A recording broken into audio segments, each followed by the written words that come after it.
Assalamualaikum warahmatullahi wabarakatuh. Baiklah, pada video kali ini saya Selvi Wahyuni, NIM 19220098, mahasiswa Prodi Manajemen STIE KBP Padang. Video ini dibuat untuk memenuhi salah satu tugas mata kuliah Manajemen Sumber Daya Manusia dengan dosen pengampu Bapak Muhammad Endra SEMM. Di sini saya akan membahas tentang manajemen sumber daya manusia. Baiklah, langsung pada materinya yang pertama, ruang lingkup manajemen sumber daya manusia. Apa itu manajemen? Manajemen merupakan alat untuk mencapai tujuan dalam perusahaan atau organisasi. Setiap perusahaan atau organisasi memiliki tujuan. Tujuan utama dari perusahaan atau organisasi adalah mendapatkan keuntungan atau laba yang dapat mensejahterakan pemilik dan para karyawan yang ada di dalam perusahaan tersebut. Dengan manajemen, daya guna dan hasil guna unsur-unsur manajemen akan dapat ditingkatkan dengan cara-cara, metode, atau unsur-unsur yang dijalankan dalam sebuah perusahaan atau organisasi. Selanjutnya, manajemen sumber daya manusia.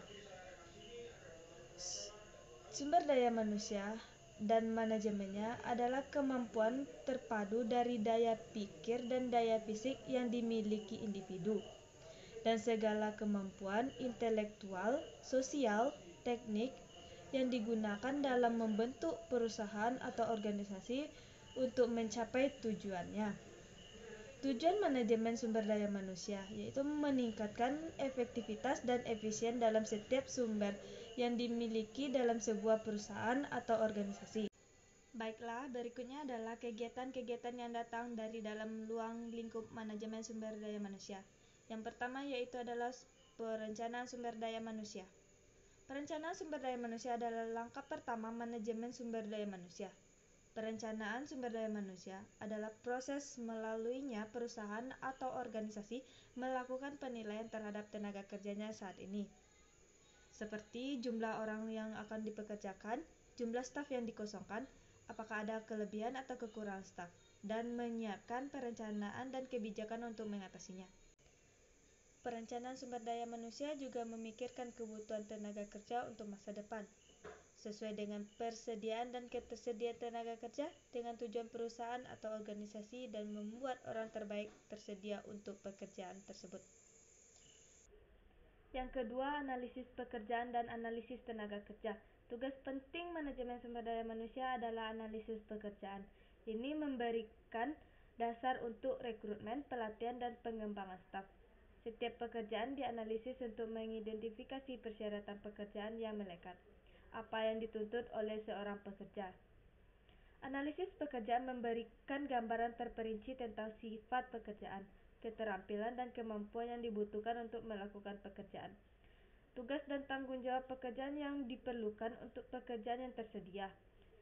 Ini membantu dalam proses rekrutmen dan seleksi untuk menunjuk seorang yang tepat untuk pekerjaan yang tersedia, dan juga memfasilitasi pengaturan program pelatihan dan pengembangan bagi karyawan agar sesuai dengan keterampilan dan kemampuan mereka dengan persyaratan pekerjaan tersebut. 3. Penarikan tenaga kerja dan seleksi. Penarikan tenaga kerja atau rekrutmen adalah proses pencarian dan pemikatan para calon karyawan atau pelamar yang mampu untuk melamar sebagai karyawan, atau proses mendapatkan sejumlah calon tenaga kerja yang berkualitas untuk jabatan atau pekerjaan utama di lingkungan suatu organisasi atau perusahaan. Perusahaan berdasarkan perencanaan sumber daya manusia dan analisis pekerjaan mengidentifikasi kebutuhan personal dan mengeksplorasi berbagai sumber internal dan eksternal dari mana sumber daya manusia dapat diperoleh.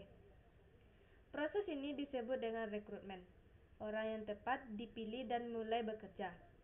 Proses seleksi melibatkan langkah-langkah seperti menerima lamaran, tes, wawancara, pemeriksaan medis, dan seleksi akhir.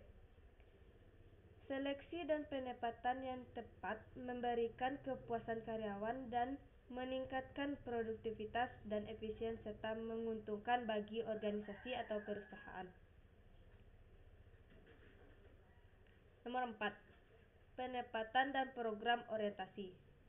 Penempatan adalah tingkatan dari seleksi, yaitu menempatkan calon karyawan yang diterima pada jabatan atau pekerjaan yang membutuhkannya, dan mendelegasikan wewenang pada seorang tersebut. Program orientasi yaitu suatu kegiatan yang dimaksud untuk memperkenalkan karyawan baru pada perusahaan, kelompok kerja, lingkungan pekerjaan, dan atasannya. Nomor 5. Pemutusan hubungan kerja. Pemutusan hubungan kerja atau PHK adalah pengakhiran hubungan kerja antara perusahaan dengan pekerja yang terjadi karena berbagai sebab. Menurut Undang-Undang Nomor 13 Tahun 2003 tentang Ketenagakerjaan, memberikan pengertian PHK, yaitu mengakhiri hubungan kerja karena suatu hal tertentu yang mengakibatkan berakhirnya hak dan kewajiban antara buruh atau pekerja dengan pengusaha atau perusahaan. Nomor 6. Pengembangan dan kompensasi karyawan. Manajemen sumber daya manusia berkaitan dengan pengaturan program pelatihan dan pengembangan untuk staf yang baru diangkat serta bagi karyawan yang ada. Ini membantu meningkatkan kinerja kualitatif dan kuantitatif tenaga kerja. Pelatihan membantu karyawan mengatasi perubahan teknologi dan situasi kerja internal maupun eksternal lainnya. Pelatihan dan pengembangan membuat karyawan unggul dalam posisi mereka saat ini, serta membuat mereka kompeten untuk bertanggung jawab atas pekerjaan yang lebih tinggi di masa depan. Kompensasi manajemen sumber daya manusia melakukan fungsi untuk struktur gaji untuk karyawan yang berbeda berdasarkan kualifikasi, efisiensi, pengalaman, sifat kerjanya. Nomor 7. Perencanaan karir, manajemen karir, dan pengembangan karir. Karir merupakan kedudukan rangkaian pekerjaan dan posisi yang pernah diduduki oleh seorang selama masa kerjanya. Perencanaan karir adalah suatu proses di mana individu dapat mengidentifikasi dan mengambil langkah-langkah untuk mencapai tujuan-tujuan karirnya. Manajemen karir adalah proses pengelolaan dan perencanaan kegiatan seorang karyawan untuk meningkatkan pengembangan karir yang lebih baik. Pengembangan karir dapat diartikan sebagai kegiatan kepegawaian guna membantu para karyawan merencanakan karir masa depan di tempat mereka bekerja. Nomor 8. Motivasi karyawan. Motivasi karyawan sangat penting untuk retensi dan keberlangsungan karyawan dalam sebuah perusahaan atau organisasi. Motivasi memainkan peran penting dalam manajemen personalia. Ini membantu meningkatkan produktivitas personal. Ada beberapa cara perbedaan yang dapat mendorong karyawan. Yang pertama, pengakuan dan penghargaan untuk kinerja. Kedua, promosi, kenaikan gaji, dan imbalan moneter dan non-moneter lainnya akan memotivasi karyawan. Nomor 9. Kepuasan kerja dan stres kerja. Kepuasan kerja berarti perasaan mendukung atau tidak mendukung yang dialami karyawan dalam bekerja. Kepuasan kerja adalah keadaan emosional yang menyenangkan atau tidak menyenangkan di mana karyawan memandang pekerjaannya. Stres kerja yaitu tuntunan pekerjaan yang diberikan kepada seorang karyawan baik secara psikologi maupun fisik secara berlebihan dan mengakibatkan karyawan tersebut stres. Nomor 10. Hubungan industri atau konflik dalam bekerja. Konflik kerja yang terjadi seperti keresahan tenaga kerja, konflik antara kelompok kerja dan antara pekerja dan manajemen mengenai isu-isu seperti upah rendah. Lingkungan pekerjaan yang buruk juga merupakan masalah umum yang harus ditangani dengan hati-hati. Dengan membangun keseimbangan antara kepentingan pekerja dan kepentingan organisasi dan manajemennya adalah salah satu solusi untuk mengatasinya. 11. Budaya, perubahan, dan pengembangan organisasi. Budaya yaitu makna sistem bersama yang dianut oleh suatu organisasi yang membedakan suatu organisasi dengan organisasi lain. Perubahan organisasi. Perubahan organisasi adalah usaha atau perbuatan untuk membuat sesuatu yang berbeda dari sebelumnya. Pengembangan organisasi adalah upaya yang dilakukan dan ditingkatkan organisasi untuk meningkatkan efektivitasnya. 12. Audit sumber daya manusia.